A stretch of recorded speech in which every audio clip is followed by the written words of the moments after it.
LOI versus a full application, right? Like, you know how when you have to submit an LOI, it's a very short, truncated version, and it gets approved just off the basis of its, like, baseline merit, right? It's like, it's not a full proposal. You don't get all the information. You don't have to, check every box. It's just like, is this sound? Is this just reasonably sound? Yes? Okay. Boom. Now you can go ahead and apply, but before you can actually do any work, before you can actually get a full approval from the PAC, you have to go through the PAC's traditional full-blown process before you can actually, like, start doing the work that you are applying for. That way, we are not giving them support to actually do the thing. We are just saying, this is sound enough for you to go and apply for the funding that you would require to finish the planning and then potentially implement the work. Because remember, they would be applying for a planning grant, right? So the money they're receiving wouldn't even be to actually do the conservation work. It's just to plan to do the conservation work. So all we're saying is, should they even be able to plan right now? Which I think is a lot less of a burden than saying that they could actually do the work. So maybe we have like that sort of process for us too. A preliminary, we support the idea of this effort. And then if you get the money, okay, now we got to see what you really want to do and give you a yay or nay. Okay. So we have Danielle, Evan, and then Jazz are going to respond. And just for the record, Lady Beyond, could you, what does LOI stand for?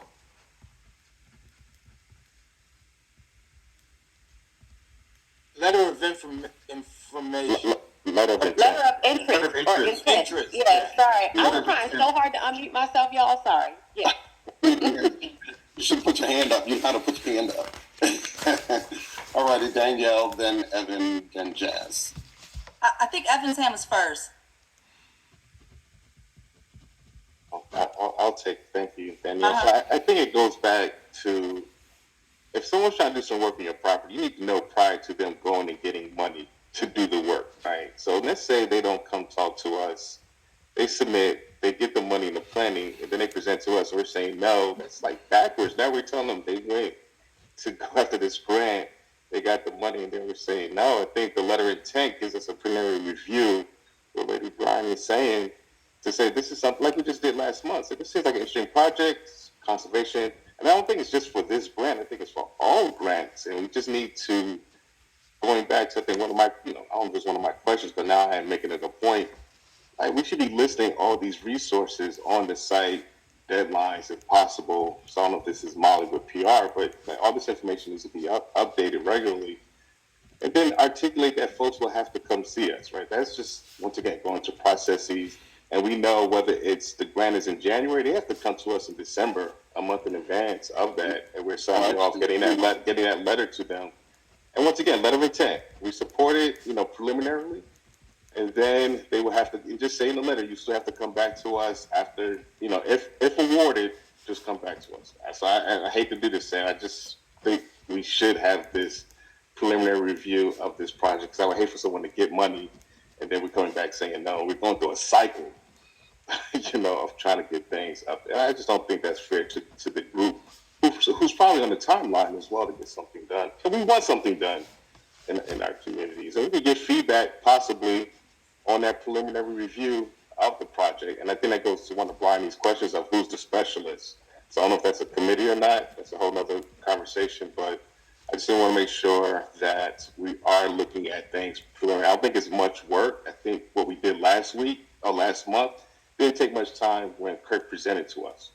We had some initial questions. We said, yes, we preliminary approve this, and we did the same thing and said, we want to see the final product. I think it's the same thing. We just have to talk about that letter piece for this grant. That's all. I would say in response to that, it probably makes sense for 2 months, depending on what the application looks like. We might ask them to come back to us, which would give them at least another month.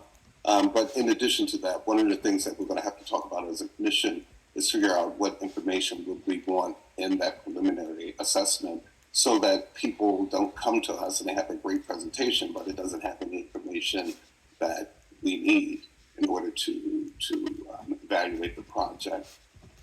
Yes, Danielle. Okay, I think I'm starting to get a little confused now. So, from the website Evan sent, the PAM has two grants, the conservation planning and the conservation implementation. So I have a couple quick questions. Are they asking that we provide a letter in terms of both grants? Or is it just provide a letter for the implementation grant? Because I don't understand why we would need to provide a letter for the planning grant. They can plan and you can community engage and you can, from reading what this says, they should be able to do all of that and you don't need our feedback on it. Now, if you're trying to get the implementation, then yes, you need to come correct with all your information lined up for us to properly review the project. So I guess I'm now confused. Are they saying it for both grants, or is it just the implementation grant that we need to provide the letter for? Because if that's the case, then I want to see the whole package and not just the LOI. But if I'm not mistaken, we are proposing this. They are not asking for it. This is something that we are saying is missing from their process. Oh, I So thought we they are- were saying that they wanted us to provide this letter. No, we are proposing to them, because you have this conservation grant, there are times where someone might be looking to alter a piece of artwork that is under the PAC's purview. If that happens, this is what you should require from said person or applicant, because they cannot actually move forward with a project that is under the PAC's purview without the PAC's permission. And to your question about whether it should be the planning or the conservation or the actual implementation grant, personally, I think it should be both, which is why I was saying letter of intent and then full application. Here's why. If you let them do all the planning and they were never made aware that they had to get the approval, you might be blindsiding them when they go to the other grant and they realize, oh, there's this whole process that I didn't even know about. But if they have to give a preliminary, like a really short, just straightforward, concise, in which we're going to give a template for, I imagine, here's the information we need to know to give you a preliminary, yeah, this looks solid, and let you know, here's the process if you actually get to the next stage. That way, we can make sure anybody who's going after the money actually knows our process. Like, the more we're a part of it, the more we can guarantee people know. That's what I think. So from that, I would differ. I would think that, again, as I kind of stated earlier, for the plan, let's say for this planning grant, they could have a line item that if this is to move forward, you'd have to get the PAC's approval, right? I don't think they need to come to us with that in order for us to provide some type of letter. They should be made aware that you're going to need to talk to the PAC if this is to move forward. And then, to me, we would then focus on any projects with the implementation grant. Those are the ones that, sure, we want them to say, hey, you have to get an approval letter. I think you can be in planning phase. It be noted to you that I will have to see the PAC, but I think that we're adding on extra work for our group that I don't think that we would have time for. Well, I won't say anything else. My only thing is, from my understanding, the PAC is responsible for what happens with this artwork. So if anybody is looking, has questions, concerns, wants to do whatever, I imagine they would be directed to the PAC anyway. So, like, I'm not thinking about just this grant, right? This is just one part of the conversation. I am saying in general, if people are looking to do things with the artwork that is under the PAC's purview, like, they should have to come and have a preliminary conversation, because it might not be sound at all. So before they go and do all that work, it might be, hey, you can't do that, right? And so I'm not saying it has to be a strenuous, overly complicated initial conversation or process, but if it's under our purview, then when they first start looking into it, we are the folks that they should be directed to. Sam raised his hand. Go ahead. okay, wait a minute. Hold on before we move any further. Chris, Kirk, are you all taking notes on this? Trying our best to keep up. Yeah, I was going to say, it looks like we're not recording, so it wouldn't be an automatic transcript. Yeah, it wouldn't be an automatic transcript. I think that what Lady Brown brought up really kind of speaks to the intersection between BOPA's role and the PAC's role. BOPA has a responsibility, the PAC has a responsibility to develop the guidelines, public art guidelines, review and approve or deny projects. And BOPA has a responsibility to engage the public, to get the word out. And so that's something that BOPA can do on behalf of the PAC. And that includes a coordination with MSAC or anybody else, any other grant funder that wants to support public art. So I just want to kind of bring that to everybody's attention, because the PAC needs to decide, draw a line, like how is BOPA contributing and supporting the PAC's work, and how does the PAC see, how do they engage BOPA to support them in their work? And for me, I just see that the PAC has limited purpose, right? They want to just review, approve or deny projects, set the guidelines, manage and work with BOPA to manage the city's public art collection. Okay. So Alma and Sam. Yes, I'm gonna try one more time. Yeah, did you say Alma and Sam, Yeah, Alma then Sam, or and- Sam and then Alma? I didn't get it. Alma and Sam. Okay. Hopefully I'll make it. I'm going to speak quickly. I think the situation we had with Cindy Kelly and Linda De Palma and that group that came at the end of last summer, is a prime example of why we need to have a bifurcated process. That they had done all this work, got the grant, and then came to us. So we were totally unaware, and we needed to have been informed early on. I ask you to consider this bifurcated process. Mm-hmm. And my concern with the last presentation from them was that they were going to sort of try that again, where they do all of the planning and then before they even talk to us, and then try to go around us to get an approval. And so, yeah, finding a way to sort of to jump in front of that, so that we're more aware of projects beforehand. Sam. Yes, I think I'm somewhere aligned with what Alma's saying, in that initial connection to the PAC that the applicant is going to give to us is not for approval, but to start the process. And by informing us that they're going to get involved in this. And then we should only be giving back to them that they can go through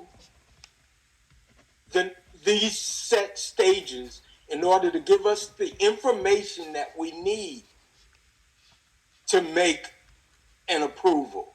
So it's more of the applicant informing us and getting in the process, then after we look at their whole package, then we can see if we approve or not. Okay, so maybe we're talking about going back to Lady Beyond's earlier point about the letter of intent, where they would come to us and that would include information. We say it sounds like a great project. Why don't you do some further planning? For us, and you can do some further planning to move forward with something like this, and then the question becomes: do they come back to us before they go to MSAC after they've? Aaron, can I jump in and just add one point to piggyback with Sam is saying, because I think it's important. So let's just, if MSAC if applicants are a case study, they're applying for MSAC funds, whether it's planning or implementation. They're coming to the PAC for a letter, right? Or are we requiring? That's one or the other. they're informing the PAC they want to begin the process. The PAC is providing them with criteria to set them on a path for a review and an approval or denial. I think that what should be added in that criteria is a requirement to go through these workshops, go through info sessions.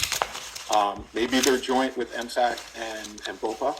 I'm not sure, but there should be a series of informational sessions to help prepare applicants so they can be ready for the PAC review. Yeah. And that will also help strengthen their applications when they go for an implementation grant at MSAC. Hopefully we can partner with MSAC to get these applicants on a course to path to success. Yeah, I wouldn't disagree with that, Chris, but I think that's a separate question. We're just trying to figure out when do applicants come to us to get approval at this point for a project. And then what the specifics are, I think is something that we can work out later. But just trying to get a sense from the commission. Do you want them to come before they start the planning, after they start the planning, before they submit a grant to MSAC or after? Just to get to those basic questions. Alrighty. Any other comments or questions? Yeah, we should move on, but I think there should be some next steps. So Kirk, based on that conversation, what would next steps be for you in relations to this whole planning grant and project and outside funding question? I'm recording on my phone this conversation, our meeting. So I'm going to have to listen again. And then Aaron, we'll meet next week as we discussed in our pre-check. And I'll talk with Chris and I'll have an update for you then. Okay, but it sounds like, getting back to Jazz's earlier point, we probably should have a meeting with MSAC. That could be helpful to a great degree. And so maybe we can talk about when that would happen, whether or not it makes sense, considering some of the other agencies we want to meet with, whether or not it would make sense to do that next month with the next meeting. Yes. All right. And before we close this out and move on, can anyone else think of any other action steps that we would want to make sure we attach to this? All right. So can we move on or? All right, so Kirk, I'm trying to see your agenda here, so it's hard to follow your agenda. You're down at quarterly agency check-ins, and I know there's another line item I thought under updates. No, it's just the quarterly check-ins with the agencies. That's the last for our peaks. Oh, okay, yeah, that was the last one under updates. All righty, so just give us let us know what's going on with setting up these meetings. So basically, we talked about in that last meeting with agencies so that we can get a better understanding of what their relationship is to the Public Arts Commission and BOPA and the 1%. And so Kirk is setting up meetings for us for each meeting, if possible, with representatives from these agencies so that we can get a better sense of how their projects affect the 1% and what our relationships are. And I think one of the things that we need to talk about, Kirk, is to figure out, and this is something we had talked about earlier, is to figure out what are some of the priorities, like what agencies do we absolutely need to hear from? Like the Comptroller's office, for example. If the Comptroller is responsible for keeping track of these capital projects and these development projects in the city and keeping track of the 1%, then we want to make sure we understand our relationship to them and how do we get How do they generate the reports to keep track of this information, and then how can we benefit from that? So I think one of the things that we're going to want to do is to go through all of these agencies and really prioritize who do we need to hear from first. And I would add the comptroller's office is probably at the top, and then probably the Department of Planning, quite honestly, and Baltimore Development Corp. So we can think about that. But with all of that said, would you want to just go ahead and give us an update on that? Sure. So I reached out to them last week. So, and I did have a conversation with the Department of Recreation and Parks regarding projects that they have gone on at Druid Hill Park, the renovation that's gone on there. Otherwise, I haven't heard back from the other agencies. I did invite Comptroller Bill Henry to our February meeting. I have not had confirmation yet, so that will be the Comptroller's office for February meeting. Yeah. So you have 7 agencies listed here. We have 6 months basically until the end of our year before we go into hiatus. So we're going to have to double up in some cases, and if possible, I think it would make sense for us to double up anyway, because there are going to be agencies that we're going to want to hear from immediately. Like if we could get 2 or 3 presentations or conversations in one meeting, would that make more sense? Okay. Like, are some of these related somehow? May I ask a question? Sure. So, is there a reason that the process is to just have one agency per meeting? I mean, I know you're saying double up, but it sounds like you're saying double up because the idea was just one per meeting. I'm just curious.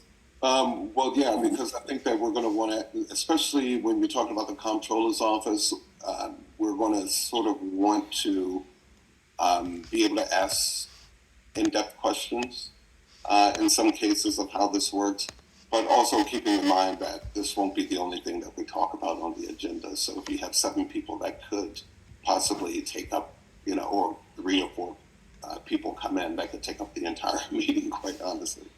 So Okay. just being mindful, but also being mindful of their time. Realistically, would we be able to get all of them to come in at the same time?